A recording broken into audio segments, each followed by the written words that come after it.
चलिए ध्यान दीजिए, हम लोग कल योगफल सेम करने वाला क्वेश्चन को कर रहे थे। इसमें आपको एक क्वेश्चन को हम बताए भी थे, थोड़ा सा हम आगे बढ़ते चलते हैं। ध्यान दीजिए, क्वेश्चन नंबर 2 लिखा हुआ है ए और बी के पास 2:1 में धन है। कह रहे हैं कि ए जो है बी को 12 रुपया देता है, तो ए और बी के पास जो भी हिस्सा था उसका अनुपात 2:1 था। निश्चित में भी तो कुछ रहा होगा ए और बी के पास। अब कह रहा है कि ए जो है बी को 12 रुपया देगा। तो इस बात से आपको यहीं पर समझ में आना चाहिए कि जब ए बी को 12 रुपया देगा, तो ए के पास 12 रुपया घटेगा और बी के पास 12 रुपया बढ़ेगा। पक्का ना? लेकिन ए के पास 12 रुपया कम हो रहा है, बी के पास 12 रुपया बढ़ रहा है। तो क्या दोनों स्थिति में योगफल सेम नहीं होना चाहिए? धन तो सेम ही होना चाहिए ना। ये अलग बात है कि इस बार ए के पास 12 रुपया कमेगा, बी के पास 12 रुपया बढ़ेगा। तो फिर से जब इनके हिस्से का अनुपात हम लोग निकालेंगे तो अनुपात भी बदल जाएगा, नहीं बदलेगा? तो कह रहा है उनके पास बराबर हो जाता है। बराबर का मतलब होता है 1:। तो हम यही बोलना चाह रहे हैं कि ए बी को जब 12 रुपया दिया होगा तो पहले जितना ए और बी के पास होना चाहिए था उतना ही बाद में भी होना चाहिए था।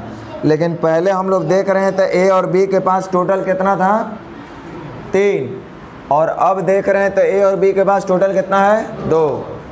तो हम लोग सबसे पहले टोटल को सेम करेंगे। तो टोटल को सेम करने का मतलब है, यहाँ देख रहे हैं तो टोटल 3 हो रहा है, यहाँ टोटल 2 हो रहा है। तो हम बोल रहे हैं कि ना तो टोटल 3 होगा ना तो टोटल 2 होगा। 3 और 2 से कटने वाली जो राशि होगा वही टोटल होगा। यानी 3 और 2 से कटने वाली राशि कौन है? तो 6 बनाने का मतलब ऊपर 3 हो रहा है, तो 6 बनाने के लिए इसको कैसे गुना करना पड़ेगा? और नीचे 2 हो रहा है टोटल, तो इसको 6 बनाने के लिए तो यहाँ से टोटल हो जाएगा ना। तो ऊपर 3 है, हम इसको 6 बनाएंगे तो गुना 2 करेंगे तो 3 दूना 6 हो जाएगा कि नहीं हो जाएगा? जोड़ो, 2 दूना 4 और 2 6, ऊपर 6 हो गया। अब नीचे भी जोड़ करके 6 होना चाहिए, तो नीचे 2 हो रहा है तो इसको 3 से करेंगे, 2 3 6 हो जाएगा। तो अब देखो 3 और 3 6, ऊपर नीचे दोनों जगह योगफल सेम हो गया। और जब वो योगफल सेम हो गया तो हमारा कंडीशन, हमारा लॉजिक सेटिस्फाई कर गए। अब हम लोग आराम से प्रश्न में कहीं निश्चित राशि अगर पूछ रहा है तो निश्चित राशि दिया भी होना चाहिए। प्रश्न में कहीं निश्चित राशि देखिए दिया हुआ है, ए बी को 12 रुपया दे रहा है। तो यहाँ से 2 तरीके से हम लोग सोच सकते हैं कि ए के पास 12 रुपया कमेगा, बी के पास 12 रुपया बढ़ेगा।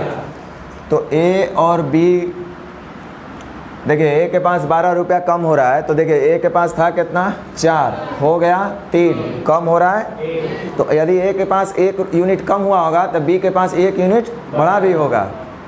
तो बी के पास था 2, बढ़ गया, हो गया 3, यानी बढ़ा कितना? 1।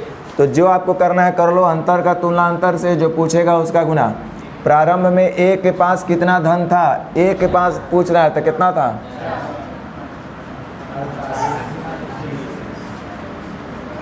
सही है?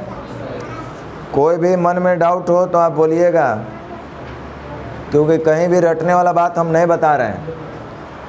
ये वो बात है जो आप एक अनपढ़ आदमी को भी बताइएगा तो बोलेगा हाँ ऐसा ही होना चाहिए। कह रहा है 1300 रुपये को ए तथा बी में 6:7 के अनुपात में बांटा जाता है। 1300 टोटल रुपया है, ए और बी में उसको बांट दिया गया, जिसमें से ए और बी के हिस्से में 6:7 का अनुपात हो जाता है। कह रहा है यदि बी अपने हिस्से से कुछ रुपया ए को देगा, ध्यान दो, बी जो है अपने हिस्से से कुछ रुपया ए को दे रहा है। तो कितना दे रहा है हमको नहीं पता, लेकिन जितना भी दे रहा है ना।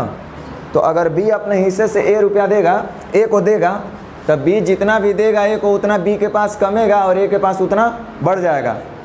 ये अलग बात है कि बी के हिस्से में कुछ कमी आ जाएगा और ए के हिस्से में कुछ वृद्धि हो जाएगा। लेकिन अभी भी ए और बी का जब हम लोग टोटल जोड़ कर करेंगे तो दोनों स्थिति में सेम होना चाहिए, नहीं होना चाहिए। तो देखिए बी जो है ए को दिया है, तो बी के पास कुछ कम हुआ होगा और ए के पास उतना ही बढ़ा होगा। तो इसका मतलब अब जब फिर से दोनों का हिस्सा निकालेंगे तो उनका अनुपात भी बदलेगा, क्योंकि कम और ज़्यादा हो रहा है हिस्सा, पहले जैसा नहीं ना रहा है, लेन देन हुआ है। तो हम ये देख रहे थे कि बी जो है अपने हिस्से से कुछ रुपया ए को दिया है, तब b जब a को दिया है तब b के पास घटेगा और a के पास बढ़ेगा, लेकिन जोड़ जाड़ के अभी भी क्या होना चाहिए, सेम। तो पहले देखो a और b का जो टोटल हिस्सा जितना पहले था उतना ही अभी भी हो रहा है क्या? तो यहाँ पे देख रहे हैं तो 7 और 6, हाँ यहाँ जोड़ रहे हैं तो 17 और 9 26, जबकि होना चाहिए था दोनों जगह सेम। कैसे सेम होगा बोलो? मैं मैथ्स की बात नहीं कर रहा, कॉमन सेंस की बात कर रहा। यहाँ 13 है, यहाँ 26 है, क्या करें कि दोनों जगह सेम हो जाए? देखो कुछ लोग को दिमाग में आ रहा होगा सर ऊपर 13 है तो नीचे 13 से गुना, नीचे 26 है तो ऊपर 26 से गुना, वो कर सकते हैं। लेकिन अगर हमको सीधा दिख रहा है कि 26 है नहीं है, हाँ ये 13 है, तब 13 को 26 नहीं बना सकते हम लोग। 13 के पहाड़ा में आता है क्या करना पड़ेगा, तो गुना 2 करेंगे तो अभी जोड़ लो, अब ये भी 26 हो गया जोड़ जाड़ के। 12 और 14 कितना हो गया, 26 पहले 26 बाद में भी जोड़ जाड़ के हो गया, यानी कंडीशन सेटिस्फाई। अब देखिए यदि प्रश्न में निश्चित राशि पूछा गया है तो कहीं ना कहीं निश्चित राशि भी दिया होना चाहिए। कितना दिया हुआ है? अब ये बताओ 1300 के बारे में भी कुछ सोचना हमको पड़ेगा कि ये 1300 रुपया है कौन चीज़, ए और बी का टोटल हिस्सा। तो देखो टोटल हिस्सा जितना पहले होगा उतना ही बादों में होगा, तो टोटल हिस्सा ए और बी का कितना हो रहा है, बाद में भी तो 26 है, कोई दिक्कत नहीं है। तो टोटल का बैलेंस, टोटल से जो पूछेगा उसका पूछ कौन सी रहा है, तो बताइए कि बी ने कितने रुपए ए को दिया है। ध्यान दो, बी ने कितना रुपया ए को दिया, तो बी ने जितना भी दिया होगा बी का हिस्सा कमा होगा, ए को जितना मिला होगा उतना ए का हिस्सा। तो देखो बी का था 14 हो गया 9, क्यों? क्योंकि बी ने दिया है, 5 कम हो रहा है ना, तो 5 इसका कम हुआ होगा तो ए का 5 बड़ा होगा। तो ए के पास था कितना, 12 हो गया 17, यानी बढ़ा कितना, और यही आपसे पूछ रहा है। 26 बचे 130,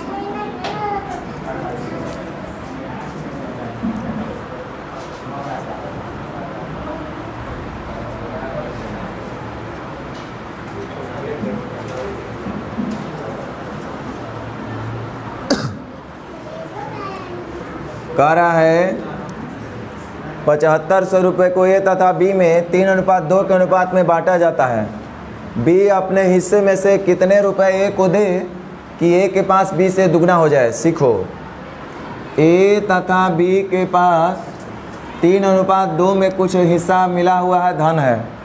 अब क्या करता है बी कि अपना हिस्सा से कुछ रुपया ए को दे दिया, तो अब ए के पास बी से दुगना हो रहा है। ए के पास बी से दुगना होने का मतलब 2:1। सीखो, बी जो है अपने हिस्से से ही दे रहा है, ही नहीं कि अलग से लेकर के दे दिया है।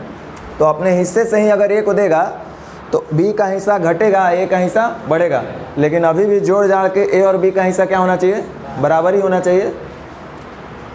तो यहाँ पे देखो ए और बी का पहले था कितना और अब है, अरे बोलो, हाँ ना बोलना चाहिए। 3 और 2 5, यहाँ है 3, क्या करें, दोनों एक दूसरे के को प्राइम नंबर्स मिल रहे हैं, 3 और 5 दोनों अभाज्य संख्या मिल रहा है। तो 3 और 5 से कटने वाली राशि हम लोग क्या ले लेंगे, 15। तो 15 बनाने के लिए 5 को क्या करना पड़ेगा, तो ये 15 हो गया, तो नीचे वाले को भी 15 बनाना होगा। तो नीचे 3 है तो इसको, तो ये भी 15 हो गया। अब जोड़ेंगे तो दोनों जगह योगफल सेम, 15 हो गया। अब प्रश्न में कहीं निश्चित राशि पूछ रहा है तो दिया भी होना चाहिए। कितना दिया हुआ है, 7500। अब आप विचार करिए कि 7500 रुपया है कौन चीज़, ए और बी का टोटल हिस्सा, और यहाँ पे ए और बी का टोटल कितना है, तो टोटल का बैलेंस, टोटल से जो पूछेगा उसका, रुको पूछ रहा है बी अपने हिस्से से कितना रुपए ए को दे, तो बी जितना भी देगा बी के पास कमेगा और ए के पास उतना बढ़ेगा। तब बी का था 6 हो गया 5, कितना दिया, ए के पास था 9 हो गया 10, कितना बढ़ा, और वही आपसे पूछ रहा है, यानी कितना,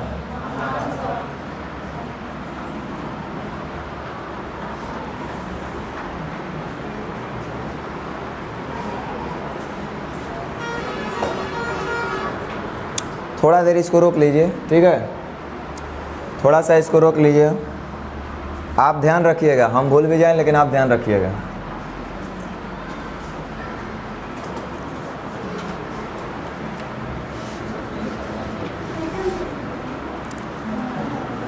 ध्यान दीजिए, एक धनराशि पी क्यू तथा आर के बीच क्रमशः 6:19:17 के अनुपात में बांटा जाता है। पी क्यू और आर के बीच 6:19:17 के अनुपात में बांटा जाता है। कह रहा है, ध्यान दो, देखते हैं कितने का दिमाग काम करता है। यदि आर अपने हिस्से में से 600 रुपया क्यू को दे देता है तो पी क्यू आर के हिस्से में 3:10:3 का अनुपात हो जाता है।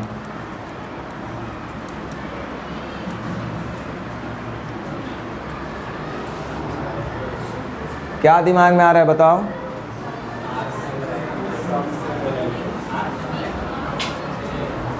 तीन लोग हैं, पी क्यू और आर। उनका हिस्सा बंटवारा किया गया कुछ धन को ला करके। तो जब धन का बंटवारा हुआ तो इनका अनुपात जो है 6:19:17 है। कह रहा है कि यदि आर का जो भी हिस्सा मिला था, आर जो है अपने हिस्से में से 600 रुपया क्यू को दे दिया। बोला एक काम करो भाई, तुमको और इतना ज़्यादा बनता है, तू ले लो भाई, मेरा इतना नहीं बनना चाहिए। तो आर जो है अपने हिस्से से 600 रुपया क्यू को दे दिया। तो अब इनके हिस्से का अनुपात 3:10:3 हो गया। तो हम एक बात बोल रहे हैं, पी क्यू और आर हैं। आर अगर क्यू को देगा तो क्यू के पास उतना बढ़ेगा, आर के पास उतना कमेगा। लेकिन जोड़ जाड़ के अभी भी तब पी क्यू और आर का जितना पहले था उतना ही अभी भी होना चाहिए। होना चाहिए, अरे बोलो हाँ ना, होना चाहिए। तो यहाँ देखो कितना हो रहा है, 25 और 17 कितना हो रहा है, 42। और यहाँ जोड़ो कितना हो रहा है, 16।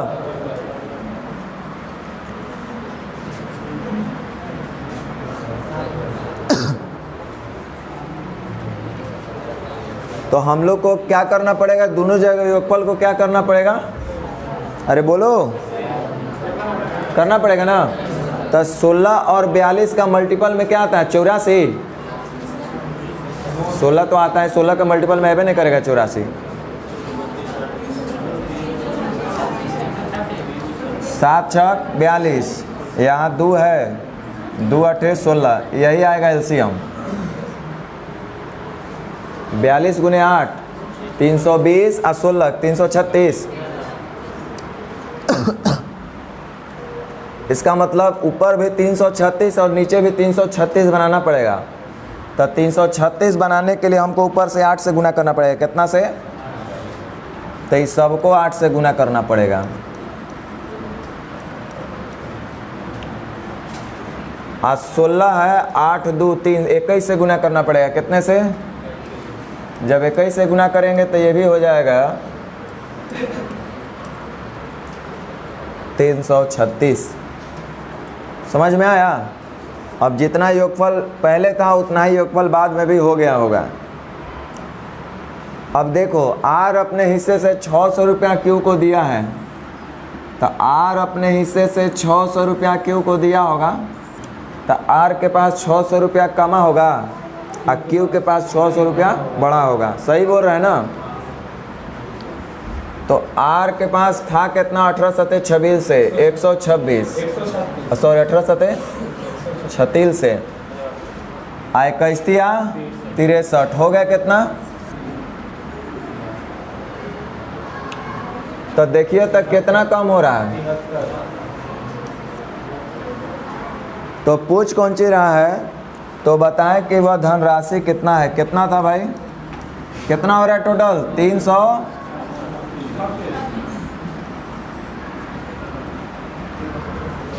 सेट नहीं हो रहा है,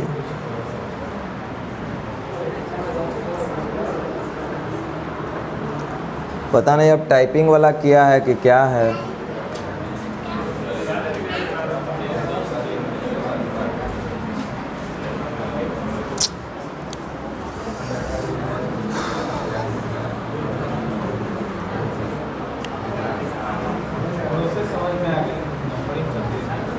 चलिए, अब टाइपिंग में ही कहीं एरर होगा। देखो, हम कुछ और भी बोलना चाह रहे थे, ध्यान दो, छोड़ दो, कोई बात नहीं। डेटा तो खैर अभी भी चेंज कर लिया जाएगा तो कट जाएगा, वो अलग चीज़ है। हम लोग कुछ और करना चाह रहे हैं, उस पर ध्यान दीजिए। हैं? नहीं होगा है ना, और इसका मतलब डेटा में ही गलत है। वैसे हम कहना क्या चाह रहे हैं देख लीजिए। हाँ, डेटा में कुछ एरर है, हम लोग चेक कर लेते हैं। 3:10:3। देखो हम क्या दिमाग लगाना चाह रहे हैं वो देखो। क्वेश्चन का डेटा कुछ भी हो, लेकिन लॉजिक अप्लाई करके हम लोग चेक करते हैं। यहाँ पे देखिए पी क्यू और आर का जो अनुपात था 6:19:17 था। ध्यान दो, हम बोलना क्या चाह रहे हैं। आपके भी दिल और दिमाग में आया होगा थोड़ा देर के लिए, एक आध लोग का हमको समझ में आ रहा था कि दिल में आ रहा था। ये बहुत अच्छा बात है। कह रहे यदि आर अपने हिस्से से 600 रुपया क्यू को देगा तो पी क्यू आर का इतना होना चाहिए। तो देखिए सुनो हम क्या बोल रहे हैं। आर अपने हिस्से से क्यू को 600 रुपया दे रहा है, तो आर के पास 600 रुपया घटेगा, क्यू के पास 600 रुपया, और पी क्या करेगा? पी के पास क्या होना चाहिए? पी का भी घटेगा बढ़ेगा। भाई आर जो है 600 रुपया क्यू को दे रहा है, तो डेफिनेटली आर के पास 600 रुपया कम जाएगा, क्यू के पास 600 रुपया बढ़ जाएगा, लेकिन पी के पास क्या होना चाहिए? तो सेम होने का मतलब जितना पी पहले था उतना ही बाद में भी था होना चाहिए। तो इसको सेम करने के लिए क्या कर दें? तो जैसे इसको 2 से गुना करेंगे तो इसको भी 2 से, इसको भी 2 से, है ना? सही बोल रहे हैं? 7 है, 6:19:7 है। देखो ये 17 नहीं है, कौन चीज़ है? 6:19। क्या कीजिएगा, बड़ा दिक्कत है।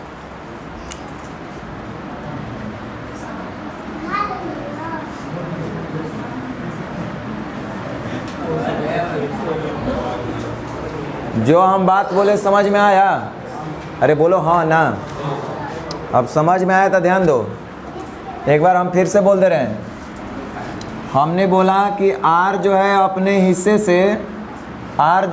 हिस्से से क्यू को 600 रुपया दे रहा है, तो आर अपने हिस्से से क्यू को 600 रुपया देगा, तो आर के पास 600 रुपया कमेगा, क्यू के पास 600 रुपया बढ़ेगा, लेकिन पी के पास तो जितना पहले था उतना ही अब भी होना चाहिए।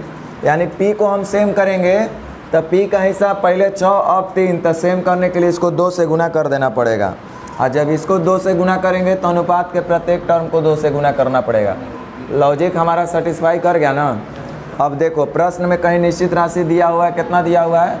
600 रुपया देता है क्यू को, तो क्यू के पास 600 रुपया बढ़ेगा, आर के पास 600 रुपया कमेगा। तो रेशियो में देखते हैं क्या होता है। क्यू के पास था 19, हो गया 20, बढ़ा कितना? तो आर के पास था 7, हो गया 6, कम कितना हुआ?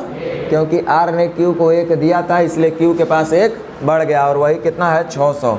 तो अंतर का तुलना अंतर से जो पूछेगा उसका गुना। कह रहा है कि वह धनराशि क्या है, तो कितना है? 9, 25 और 7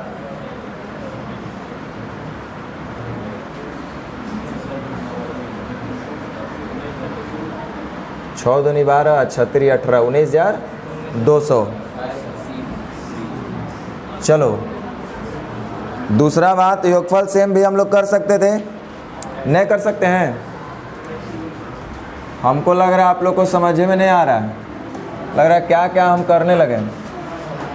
लिखा हुआ है पी क्यू आर का हिस्से का अनुपात 6:19:7 है।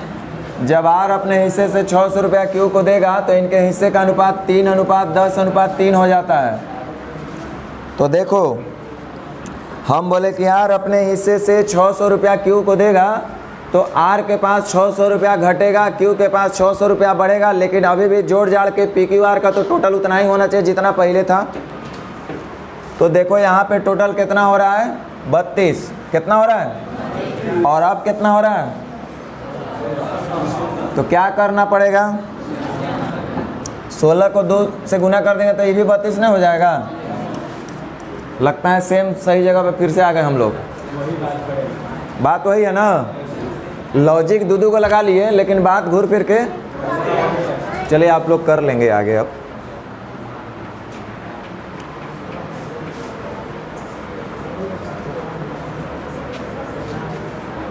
देखो ये 2018-20 वाला में भी ये सब क्वेश्चन पूछा था, एक बार सीखो। बहुत छोटू सा ये क्वेश्चन है।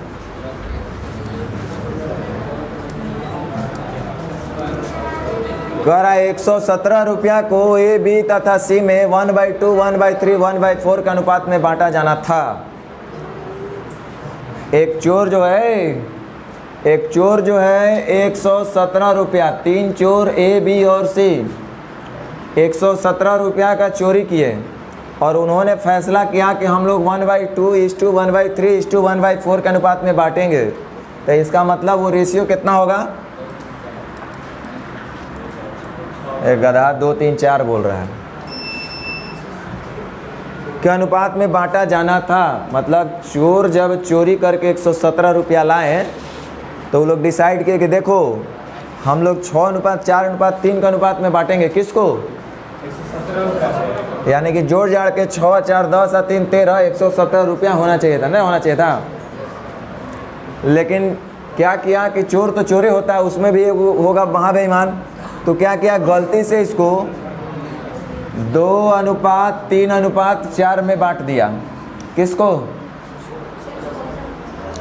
ये भी तो 117 रुपया है ना, आइयो 117 रुपया है। ये अलग बात है कि यहाँ पे किसी को कम किसी को ज़्यादा, यहाँ पे किसी को कम किसी को ज़्यादा कुछ और मिला होगा। लेकिन जोड़ जाड़ के यहाँ भी 117 रुपया होना चाहिए, यहाँ भी 117 रुपया होना चाहिए, नहीं होना चाहिए। वैसे आपको करना क्या था, आप चाहते थे 117 का तुलना ये करके भी आप कर सकते थे। तो पूछ रहा है इस प्रकार उनमें से किसको सबसे अधिक लाभ हुआ और कितना हुआ, ये बताना है। तो देखो सबसे पहले तो हम जान रहे हैं कि 117 रुपया का ही बंटवारा 2 जगह हुआ है। ये भी 117 ही था, यहाँ भी 117 था, यानी कि दोनों ही जगह योगफल सेम होना चाहिए, धन जोड़ जाड़ के बराबर था। तो सबसे पहले हम लोग टोटल को सेम करते हैं। तो यहाँ हो रहा टोटल 13 और यहाँ हो रहा है 4 और 3 7 और 2 9। तो 13 और 9 से कटने वाली राशि 117, कोई बात नहीं। 13 9 17 से और 4 3 7 2 9 9 13 17 से।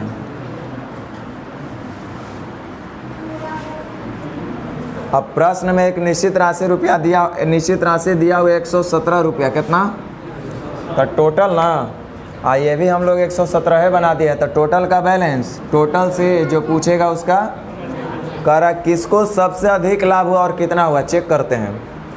पहला जो चोर था ए, तो अगर इसी रेशियो में अगर बंटवारा होता तो उसको शुरुआत में मिलता 9 छक 54 रुपया, बाद में मिला 13 दूनी। तो इसको फ़ायदा हुआ कि नुकसान? तो इसका चर्चा ही करना। बी का देखो, बी को पहले हिस्सा मिल रहा था 36 रुपया, अब मिल रहा है 13 तिया, यानी कि 3 का फ़ायदा हो रहा है। लेकिन पूछ रहा सबसे ज़्यादा फ़ायदा बताना है। तो चेक कर लेते हैं एक बार सी को भी। सी का था हिस्सा पहले 27 रुपया, अब मिल रहा है 13 चौके। तो इसका मतलब सबसे ज़्यादा किसको मिल रहा है? तो 27 और 52 कितने का फ़ायदा इसको दिख रहा है?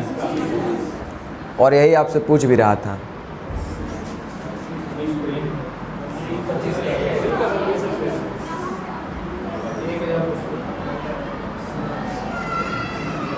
सबसे ज़्यादा किसको मिलेगा? सी को। और कितना मिलेगा? तो 25। यह आपसे पूछ रहा है। सही है। आप 117 को रख करके इससे भी तुलना करके भी पहले निकाल लेते। देखो जिनको पैदल यात्रा करना होता वो क्या करते? हमको पता है टोटल 117 रुपया का बंटवारा करना था 6:4:3 में, यानी रेशियो में टोटल कितना हो जाता है? 6 4 10 और 3। ए का निकालना तो 6 से, बी का तो 4 से, या सी का तो 13 9 17 से। 9 छक 54 रुपया, 9 चौका 36 रुपया, 9 तिया 27 रुपया। ए बी सी को पहले यही ना मिलता, बोलो। बाद में वही 117 रुपया को बांट दिया किस रेशियो में? 2 3 5 4 9। ए का तो 2 से, बी का तो 3 से, सी का तो 13 9 17 से। 13 दूनी 26, 13 तिया 39, 13 चौके। अब देख लो सबसे ज़्यादा किसको फ़ायदा हो रहा है। समझ में आया? चलो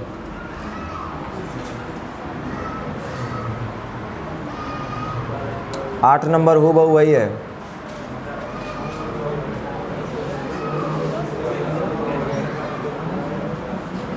चलो यहाँ ध्यान दो, 10 नंबर।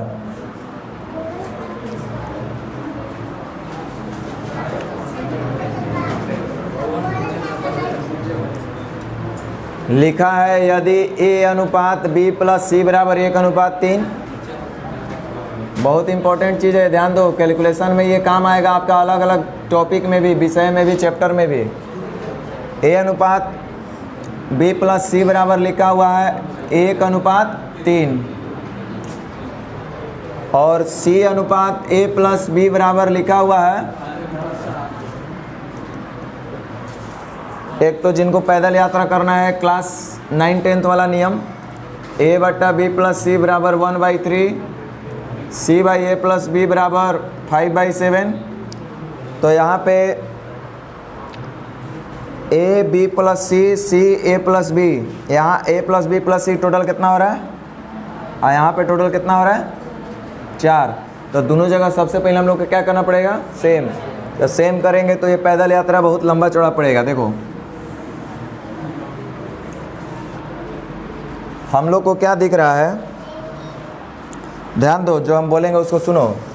अच्छा ये ए लिखा हुआ है, कौन सी लिखा हुआ है, इस ए और इस ए में कोई अंतर है क्या, बोलो। इस बी और इस बी में कोई अंतर है, इस सी और इस सी में कोई अंतर है, मतलब जो ए बी सी ऊपर है वही ए बी सी नीचे है। मान लो ए के जगह राम होता है, बी के जगह श्याम होता है, सी के जगह स्नेहा होती, तो यहाँ भी ए के जगह राम होता है, बी के जगह श्याम होता है और सी के जगह स्नेहा ही होती कि नहीं होती। तो यहाँ पे हम बोले कि राम, श्याम और स्नेहा का जोड़ करके देख रहे हैं तो टोटल हिस्सा कितना हो रहा है 4। और यहाँ पे जब हम राम, श्याम और स्नेहा का हिस्सा जोड़ रहे हैं तो टोटल कितना हो रहा है, ऐसा होना चाहिए क्या, बोलो। दोनों जगह जोड़ जाड़ के क्या होना चाहिए, सेम होना चाहिए। तो सेम होने का मतलब ऊपर 4 है नीचे 12 है, क्या करना पड़ेगा, 4 को ही 12 बना देते हैं। ये तो 12 हेली है, 4 के पहाड़ा में 12 आता है ना, तो अगर इसको 3 से गुना कर देंगे तो 4 3 12 हो जाएगा कि नहीं हो जाएगा। अब देखो 3 3 9 3 12 7 5 12 हो गया। अब रुको, ए अनुपात बी प्लस सी बराबर 3:9, यानी ए का मान कितना है, बोलो। और सी का मान कितना है, अच्छा जोड़ जाड़ के ए बी सी टोटल कितना होना चाहिए, तो 5 और 3 8 तक, मतलब बी कितना होगा, नहीं होगा। या तो b प्लस सी में c का मान रखेंगे तो b निकल जाएगा, चूँकि b प्लस सी टोटल कितना है 9, जिसमें से c 5, तो एक मतलब b कितना होगा तब 4। a प्लस बी में भी रख सकते हैं, a प्लस बी टोटल 5, जिसमें से a है 3, अच्छा c है 3, सॉरी नहीं इधर 7 है। a प्लस बी कितना है 7, जिसमें से a है 3, तो इसका मतलब b कितना होगा 4। कैसे हम लोग रख के हल कर सकते हैं, एक बार फिर से बोल रहे हैं। देखो ए अनुपात बी प्लस सी आपका लिखा हुआ है 1:3, सी अनुपात ए प्लस बी आपका लिखा हुआ है 5:7। तो हम बोले यहाँ देख रहे हैं ए प्लस बी प्लस सी तो 4 हो रहा है, और यहाँ वही ए प्लस बी प्लस सी को एक साथ जोड़ रहे हैं तो 12 हो रहा है। तो इसका मतलब दोनों जगह सेम होना चाहिए। तो सेम करने का मतलब नीचे तो जोड़ के 12 हो रहा है, ऊपर 4 हो रहा है, तो इसको 12 बना सकते हैं। सिर्फ 3 से गुना करेंगे तो ये 12 बन जाएगा। अब हमको दिख रहा है कि a अनुपात b प्लस सी 3:9 है, इसका मतलब a का डायरेक्ट वैल्यू हम बोल सकते हैं कितना होगा 3। a का तो वैल्यू हम डायरेक्ट बोल सकते हैं 3 होगा। उसी तरह से c अनुपात a प्लस बी हमको 5:7 दिख रहा है, यानी कि c कितना होगा तब। अब b का बात कर लेते हैं हम, तो टोटल हमको a प्लस बी प्लस सी जोड़ के 7 और 5 12, जिसमें से ये हो रहा है 5 3 8, मतलब ये कितना होगा 4। ऐसे भी आराम से सोच सकते हैं हम लोग। अब देखो जब आपके पास टाइम एंड वर्क का क्वेश्चन आएगा, टाइम एंड वर्क का क्वेश्चन आएगा तो वहाँ पे ऐसे बोलेगा, ध्यान दो, ए किसी काम को जितने समय में कर सकता है उससे दुगने समय में बी और सी उसी काम को कर सकते हैं, या आधे समय में, या उसी समय में, या 3 गुने समय में, या 50% समय में, कुछ भी बोलेगा। ए किसी काम को जितने समय में करता है उससे दुगने समय में, चलो पहले ऐसे लिखते हैं, दुगने समय में बी और सी मिलकर करते हैं। तो हम ऐसा नहीं बोल सकते हैं ए और बी प्लस सी का समय का अनुपात 1:2 होगा। तो टाइम एंड वर्क जब पढ़े होंगे तो एफिशिएंसी का अनुपात 2:1 हो जाएगा। खैर वो सब छोड़ दो अभी। ए किसी काम को जितने समय में कर सकता है उससे दुगने समय में बी और सी मिलकर करते हैं। आगे बोलेगा जबकि बी किसी काम को जितने समय में करता है ए और सी मिलकर उससे 3 गुने समय में करते हैं।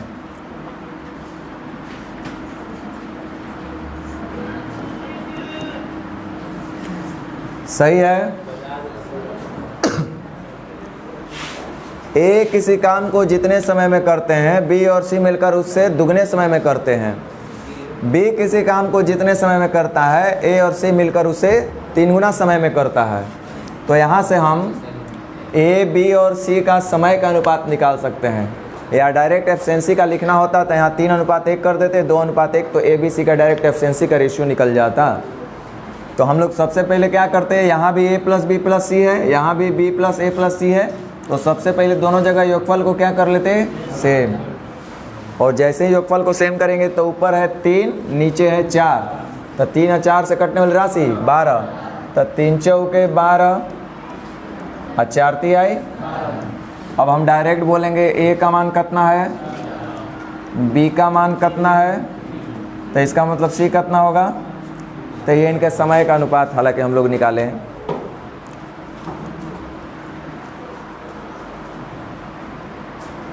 अच्छा, इसमें पूछ क्या रहा था,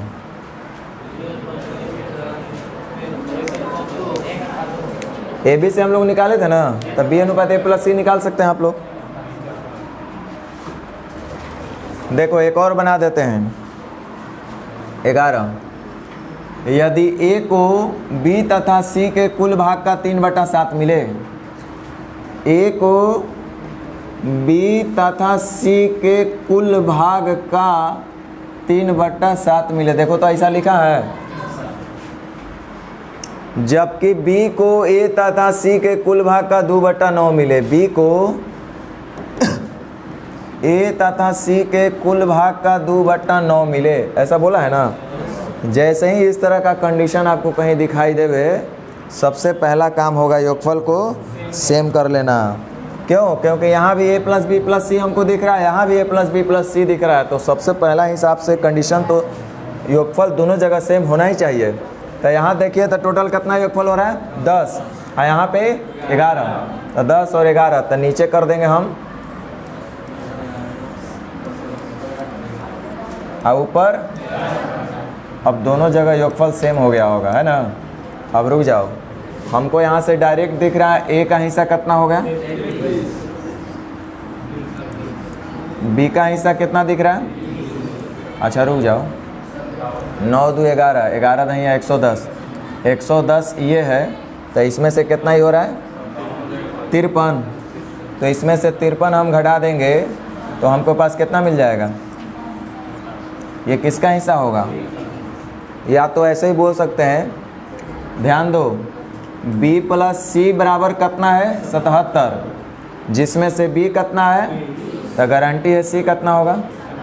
या तो ऐसे भी बोल सकते हैं, a प्लस सी कितना है, बोलो, जिसमें से a कितना है, तो गारंटी है c होगा 57।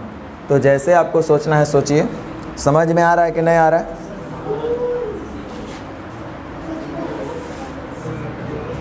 ये भी वही है, ये भी वही है।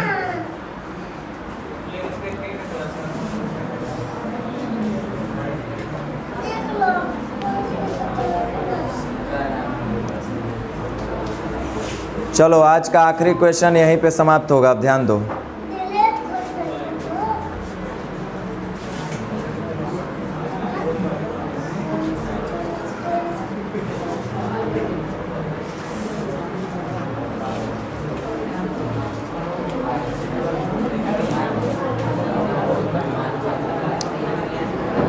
कह रहा है कि आईआईटी मद्रास के एमबीए विभाग के विद्यार्थियों का सत्र के प्रारंभ में वजन मापा गया तथा यह पाया गया कि एमबीए विभाग में विद्यार्थियों का वजन 45 केजी से कम तथा 45 केजी से अधिक है।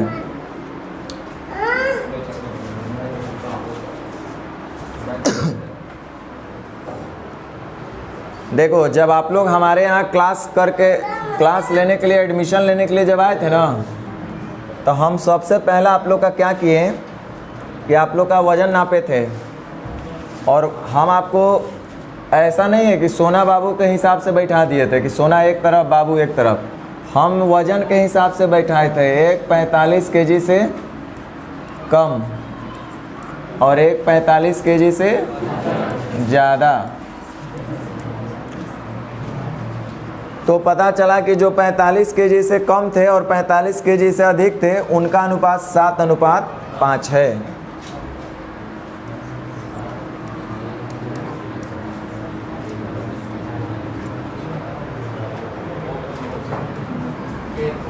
जैसे ही 2-4-6 महीना बढ़ा तो सत्र के मध्य में 33 विद्यार्थी, ध्यान दो, 33 विद्यार्थी जो बेचारे 45 केजी से कम वाले के लिस्ट में थे पहले, वो अब हो गए हैं 45 केजी से। क्या नहीं हो सकता ऐसा? होमवर्क मिल नहीं रहा होगा, पहले की अपेक्षा ज़्यादा खा रहे होंगे, ज़्यादा सो रहे होंगे, तो उनका वज़न भी क्या हो गया? बढ़ गया। लेकिन जो बेचारा पहला बैच था, उन लोग का वज़न कम हो गया था, उन लोग का चेहरा सूख गया था। आप लोग का तो हरा भरा दिख रहा है अभी। सुखाएंगे, पहले अपना बना लेंगे तब ना।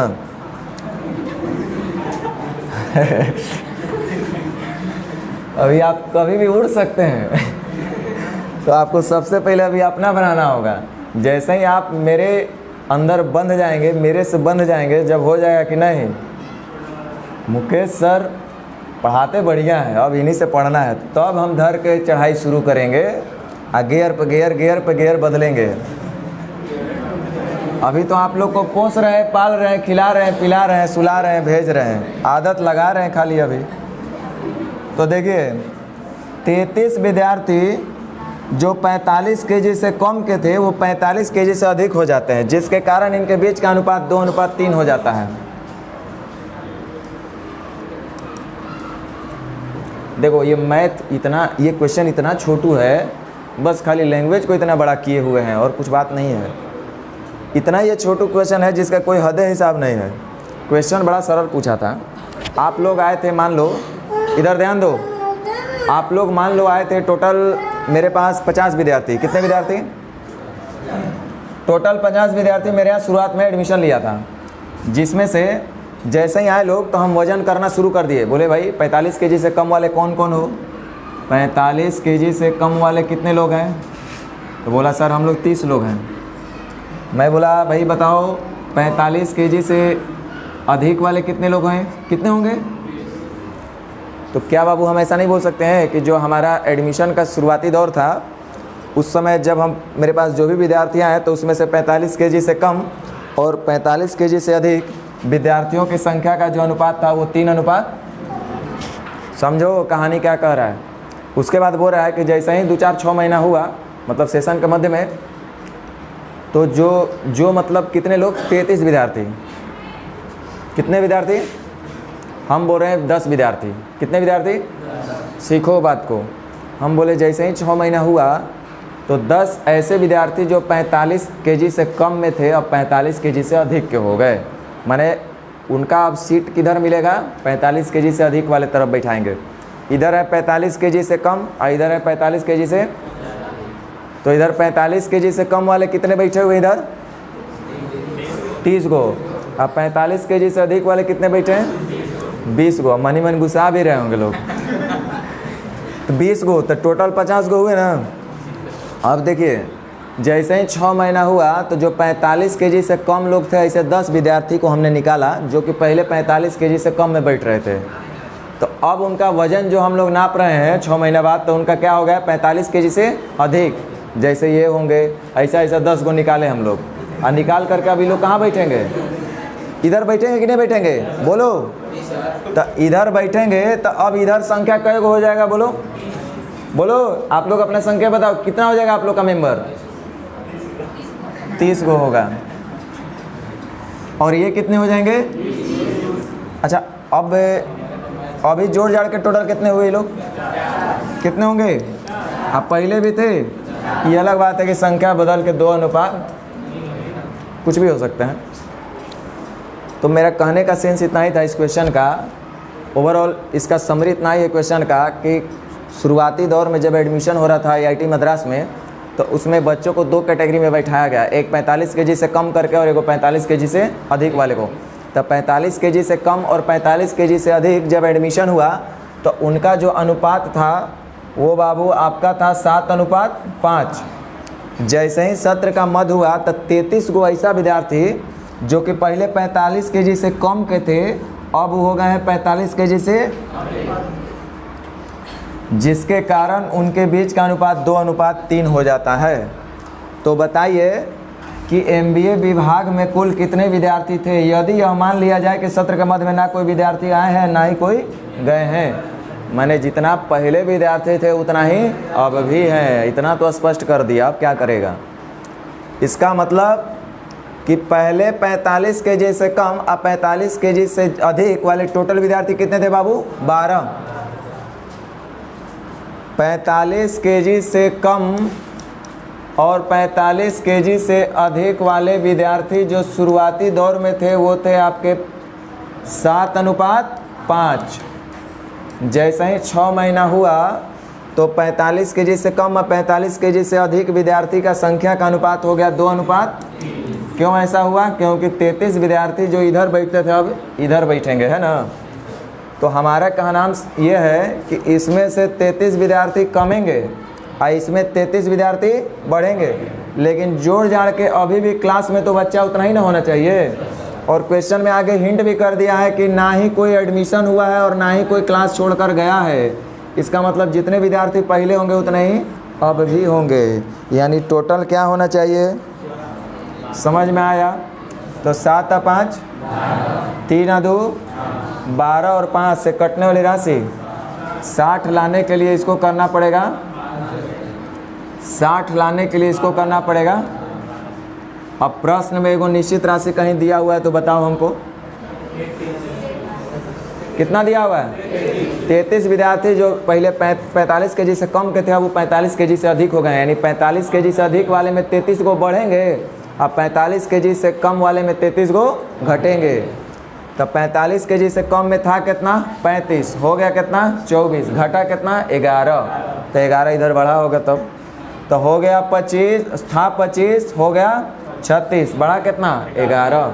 तो प्रश्न के हिसाब से 33 बढ़ना चाहिए था, हमारे हिसाब से कितना बढ़ रहा है? तो अंतर का तुलना अंतर से जो पूछेगा उसका। तो बताएं कि MBA विभाग में कुल कितने विद्यार्थी थे? 60 थे। कितने थे?